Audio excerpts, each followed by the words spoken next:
皆さんこんにちは。今日参りましたのは港湾キャンプ場です。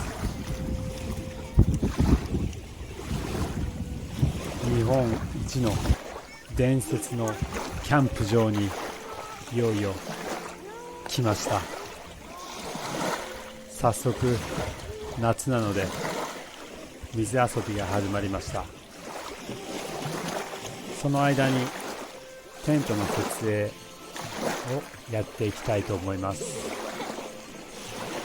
ここはですね、遊泳する際はライフジャケットは必須ですよ。もう昼が近いのでお肉を焼いて、お肉とエリングですね。いつも私たちは炙り屋というガスコンロを使ってバーベキューを行います。炭を起こすのがめんどくさいので、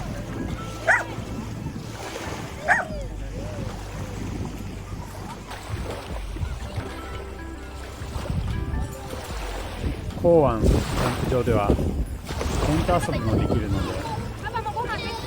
でめちゃくちゃ楽しいです。このゴムボートもおすすめです。キャンプグッズも紹介していきます。はいはい、こらこらこら、はい、捕まって。浜辺は遠浅なので足がつきます。なので溺れにくいので安心ですね。はい、水が夏ですが水がすごい冷たいです。もう足つくでしょ。つくってほら。足ついてる。足がつくのに溺れてましたね。離すからね。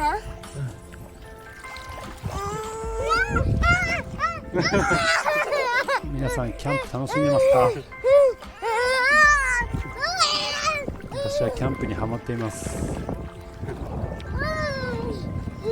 都内からよく関東近辺のキャンプ場を見ています。なのでキャンプ場ベスト10とかもやっていきたいと思います。間違いないキャンプグッズや間違いないキャンプ場を紹介していきます。チャンネル登録よろしくお願いします。さあ、まずはこれがテントですね。コールマン、スノーピーク、DOD だとかいろんなテントを使ってきましたが、最終的には4人家族、これに行き着きました。テンティピ 9CP、 これは1人でも立てれるので、子供が小さいので、妻は子供の面倒を見たりとか、テントのもろもろを準備している間に私はテントを立てています。あとはスコップですね。これショベルもこの港湾キャンプ場の傾斜がすごいので、ショベルも持っていった方がいいですね。いいよ。どこに？これ薪は私、薪をここと手つなげれば？大量に仕入れて庭にできるんじゃん。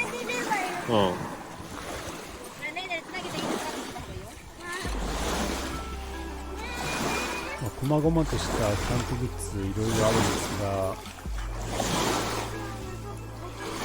概要欄からブログに飛んでいただければ全て使っているキャンプグッズを記載しておりますので、よろしければチャンネル登録と合わせてご覧ください。はい。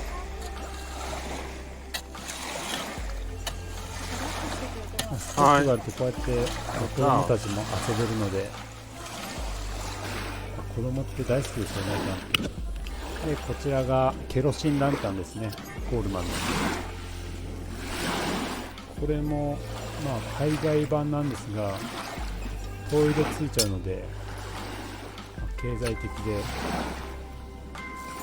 で、今までまだまだ全然3年ぐらい経つんですが、全然壊れてないです。つけるのがちょっと面倒くさいんですが、慣れればそれも楽しむことができます。あとこの中のマントルも、1回変えたぐらいで結構1年ぐらい持ちますね。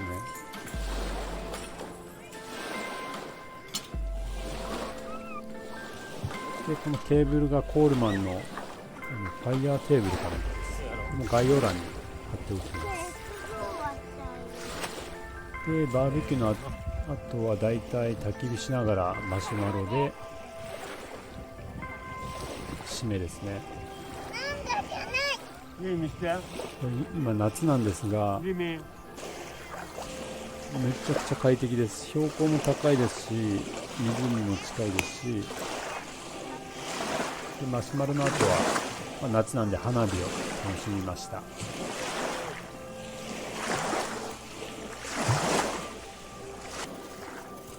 大体誰が勝つかな。ここに来る時はK 負け。ママなんですか？じゃあママ持っていいよ、持っていいよ、持っていいよ。あ、落ちた。はい、パパの。パパの持っていいよ。あれ？イエーイ。はい、投げて。動画もちょっと更新していくので、ぜひ渡すときにコメント等お待ちしております。ではまた。